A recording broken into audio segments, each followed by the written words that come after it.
Hello, I'm the 10-minute English teacher. Let's get you exam ready. Today we're revising Power and Conflict Poetry for Paper 2 of AQA GCSE English Literature. And we're looking at another of the 15 poems in that cluster today. We're looking at Kamikaze. Kamikaze by Beatrice Garland. It's a really powerful poem and it's about someone's memories of their father who was a kamikaze pilot in Japan. And his decision not to go through with his mission to kill himself by taking his plane loaded with explosives and flying into an enemy target. Instead, he comes home, but on coming home, he's disowned by his family. So this poem tells us about a Japanese woman's father. He was a kamikaze pilot in World War II, fighting for the Japanese, sets out on his suicide mission one sunrise, and halfway there he looks down at the boats below him on the sea, and this helps him to remember his childhood, and he has thoughts of family, and he realises he can't commit suicide, and he returns to base. And when he does, he comes home and he's shunned and disowned by everyone, including his wife from that moment on. So it's a really tragic poem about how war can destroy families. And the impact of conflict can completely change the direction of people's lives.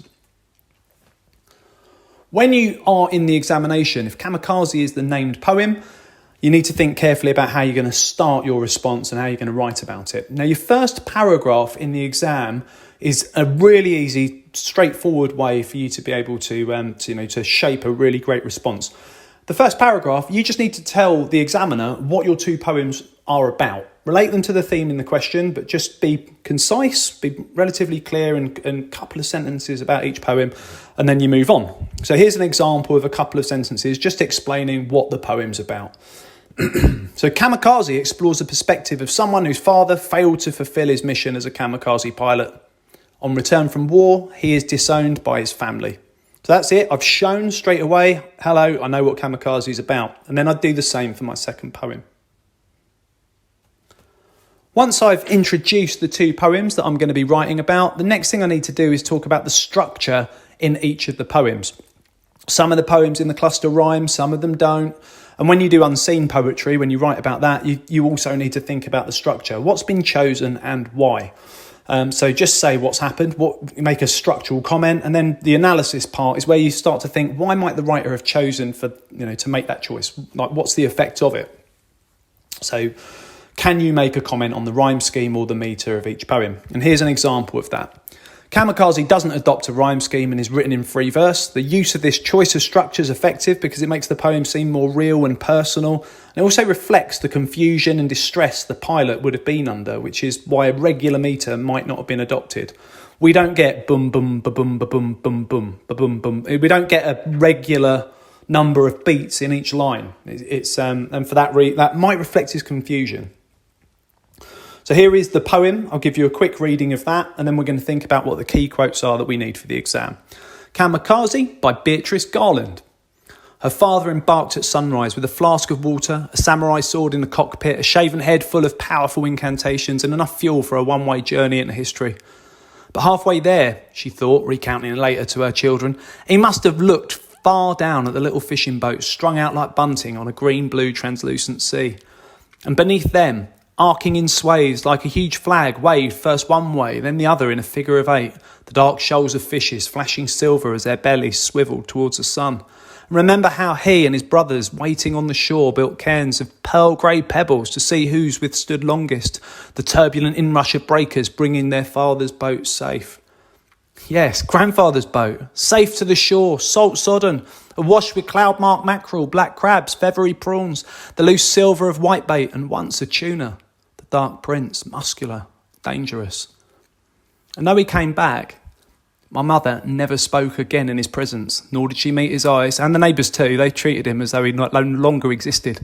Only we children still chattered and laughed. Till gradually we too learned to be silent, to live as though he'd never returned, that this was no longer the father we loved. And sometimes, she said, he must have wondered which had been the better way to die. Kamikaze by Beatrice Garland. Now in your lessons you might have underlined every single line in the poem and every single word and image, and that is a great way to sort of really understand the poem and strike a bond with it. But for the exam, you only really need to know 3 or 4 quotes that you're going to write about. And in front of you here, you can see that they're in yellow, so they're in the boxes. You've got a little bit of information here about structure, and you've got analysis as well to take away, as well as what this poem could be compared to. So top left, we've got little fishing boats strung out like bunting. It's a lovely little simile, and when you think about bunting, that's the stuff that you hang up at parties and all that sort of business. It makes us think of celebration and childhood and innocence. So the view of the boats is starting to stir these evocative memories of family. It's just starting to tease him towards doubt. Underneath that, we've got, he must have wondered which had been the better way to die. It's a really, really distressing sort of end to the poem, and it really makes us feel the sadness of the life that this person had. In the top right-hand corner there, we've got a shaven head full of powerful incantations. So this phrase, powerful incantations, has got allusions to sort of witchcraft. Incantation is a spell. So it helps us to sympathise with this pilot, that her father, that is being spoken about in the poem. And it gives us the idea that he's sort of been brainwashed and sort of almost hypnotised perhaps into feeling that what he's doing is, his duty. And we've also got this great little simile about the fish moving like a huge flag. And it's beautiful, I suppose. It's got allusions. The flag has got allusions to like patriotism and loving your flag and your country, and the expectation that he's got to take his own life. But also flags, we wave white flags in war if we surrender. So it's hinting at the idea that this doubt is creeping into the pilot's mind. If you want a few questions to try and challenge yourself, or if you want to have a go at answering some of these in the comments, you're quite welcome to. But these are things you should leave here knowing and being confident to be able to comment on.